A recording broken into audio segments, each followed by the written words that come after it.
Okay guys, hari ni dapat satu kereta Mini Cooper. Yang ni regular customer kita orang. So lepas raya hari tu dia call minta booking appointment. Urgent katanya sebab ada air coklat tertumpah dalam kereta. So kes bau masam macam ni memang customer nak buat cucian full detailing, siap buka semua seat sekali. Jadi dalam package ni kita akan cuci seat, kapet floor mat, kapet lantai, dashboard, headliner bumbung dan boot belakang.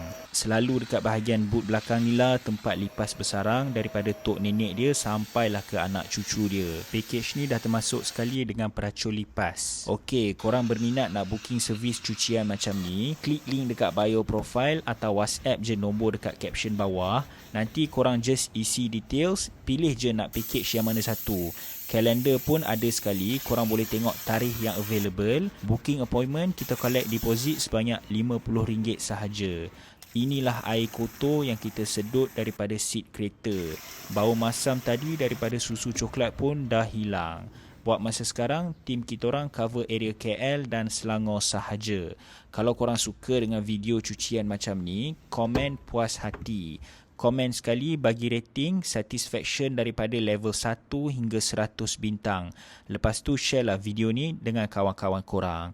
Terima kasih.